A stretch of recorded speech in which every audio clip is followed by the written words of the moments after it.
لیکن اگر آپ کہیں کہ میں کڑی پتہ یا پھر میتھی دانہ استعمال کر لوں گی، باقی دوائیں میں چھوڑ دوں، تو اس کا کوئی فائدہ نہیں ہے۔ ان چیزوں کا فائدہ بھی تبھی ہوتا ہے جب آپ کی ڈائٹ بہتر ہو، آپ کی ورزش بہتر ہو، آپ کا کنٹرول بہتر ہو۔ تو اگر آپ ان چیزوں پر انحصار کریں گے اور اپنی ڈائٹ پہ کنٹرول نہیں کریں گے، اپنی دوا کو کنٹرول نہیں کریں گے، تو دیر آر چانسز کہ آپ کی جو کمپلیکیشنز ہیں یا پیچیدگیاں ہیں وہ بہت زیادہ بڑھ جائیں۔ چوتھی غلط فہمی یہ ہے کہ اگر مجھے علامات نہیں ہو رہی، مجھے شوگر کیسے ہو سکتی ہے؟ اکثر ایسا ہوتا ہے کہ علامات ظاہر نہیں ہوتی شوگر کی، جن کے اندر بھوک کا لگنا، پیاس کا لگنا، بار بار پیشاب کا آنا، یا انفیکشن بار بار ہو جانا، یا انفیکشن کا ٹھیک نہ ہونا، یا ان میں سے کوئی ایک علامت ہو سکتی ہے۔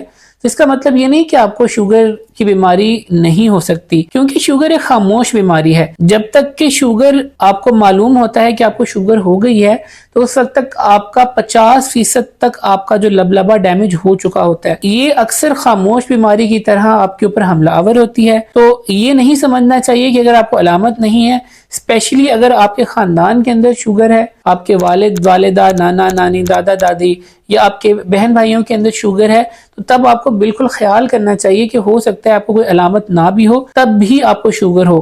تو اس کی ٹیسٹنگ بہت ضروری ہے، اور اس کے ساتھ ساتھ احتیاط کرنے کی ضرورت بھی ایسے ہے۔ میں تو اکثر کہتا ہوتا ہوں کہ اگر آپ کے والدین کو یا آپ کی دادا دادی یا نانا نانی کو شوگر تھی، تو آپ کو سمجھنا چاہیے کہ آپ پری ڈائبیٹک ہیں، اور آپ کو اس لحاظ سے اپنا جو لائف سٹائل ہے وہ چینج کرنا چاہیے۔ پانچویں غلط فہمی یہ ہے کہ زیادہ وزن شوگر کا باعث بنتا ہے۔ جب آپ کا وزن بڑھتا ہے، آپ کے اندر انسولین کی حساسیت کم ہو جاتی ہے، انسولین ریزسٹنس ہو جاتی ہے، اور آپ کو شوگر کا چانس بہت زیادہ بڑھ جاتا ہے۔ لیکن یہ ضروری نہیں کہ جو موٹے افراد ہیں ان کو شوگر ہو ہی ہو۔ بہت سے ایسے دبلے افراد بھی ہوتے ہیں جن کو شوگر کا مرض لاحق ہو جاتا ہے۔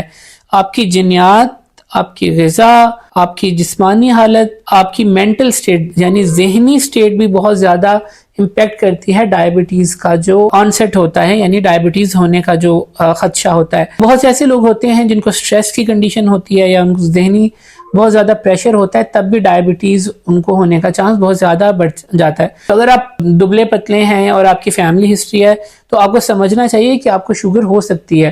تو ضروری نہیں ہے کہ اگر کوئی موٹا انسان ہے یا اس کا وزن زیادہ ہے تو اس کو شوگر لازمی ہو، کیونکہ ڈائبٹیز بہت سے فیکٹرز پر ڈیپینڈ کرتی ہے۔ چھٹی غلط فہمی یہ ہے کہ گڑ یا شہد کا استعمال چینی سے بہت زیادہ بہتر ہے۔ آپ کو سمجھنا چاہیے کہ گڑ اور چینی بھی شوگرز کی کیٹیگری، نشاستے کی کیٹیگری میں ہی آتے ہیں، اور وہ اگر دیکھا جائے شوگر کو بڑھانے کے لحاظ سے اتنے ہی خطرناک ہیں جتنی کی چینی خطرناک ہے۔ آپ یہ کہہ سکتے ہیں کہ قدرتی ایک آرگینک ایک آئٹم ہے، وہ اس کے نقصان کم ہو سکتے ہیں، لیکن شوگر کے حوالے سے اس کا رسپانس ہے وہ ویسا ہی ہے جیسا کہ عام چینی کا ہوتا ہے۔ اس کے اندر غذائیت زیادہ ہو سکتی ہے، وائٹامن زیادہ ہو سکتے ہیں، یا پروسیسنگ کم ضرور ہو سکتی ہے، لیکن شوگر کے لحاظ سے اس میں کوئی فرق نہیں۔ اگر آپ چینی استعمال کر رہے ہیں، آپ شہد استعمال کر رہے ہیں، گڑ استعمال کر رہے ہیں، یہ تمام ایک جیسی چیزیں ہی ہیں۔ تو یہ ہمارے یہاں پر بہت زیادہ ایک چیز ہے کہ چینی اگر نہیں ڈالیں تو آپ شہد ڈال لیں اور گڑ ڈال لیں، حالانکہ اس کا کوئی فائدہ نہیں ہے۔ آخری ساتواں جو ہمارے پاس پوائنٹ ہے وہ یہ ہے کہ ڈائبٹیز کا کوئی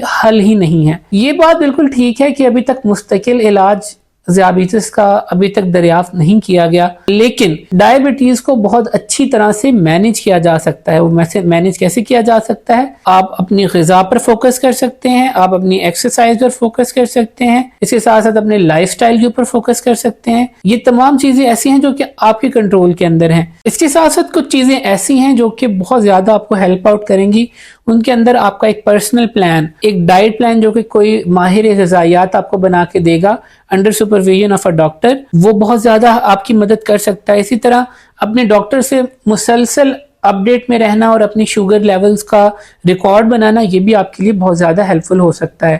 تو یہ وہ تمام ایسی چیزیں ہیں جو کہ آپ کا شوگر لیول مینٹین کرنے میں بہت زیادہ ہیلپ فل رہ سکتے ہیں۔ تو ڈائبٹیز کو مینج بہت اچھے طریقے سے کیا جا سکتا ہے، اور اس سے ہونے والی پیچیدگیوں کو بھی مینج کیا جا سکتا ہے۔ تو یہ تھے تمام وہ پوائنٹس جو کہ ہمارے یہاں پر بہت زیادہ مس نارمر ہیں، یا پھر مس انٹرپریٹ کیے جاتے ہیں، یا غلط فہمیاں جو ہمارے معاشرے کے اندر ہے۔ میں نے کوشش کی کہ آپ کو سمپل الفاظ کے اندر بتاؤں۔ اکثر لوگ میرے سے میسج کر کے یہی پوچھ رہے ہوتے ہیں کہ جو لینگویج ہے وہ بہت زیادہ ٹیکنیکل ہوتی ہے، تو آپ دیکھ رہے ہوں گے میں تھوڑا اسٹرگل بھی کر رہا ہوں، لیکن میری کوشش ہے کہ آپ تک بہتر کانٹینٹ بتایا جائے، تاکہ آپ کے پیاروں کو یا آپ کو جو ڈائبٹیز کی کمپلیکیشنز ہیں ان سے بچایا جا سکے۔ اگر آپ کو آج کی کوئی بھی بات اچھی لگی ہو تو آپ ویڈیو کو لائک بھی کر سکتے ہیں، شیئر بھی کر سکتے ہیں ان لوگوں کے ساتھ جن کو اس کی ضرورت ہے۔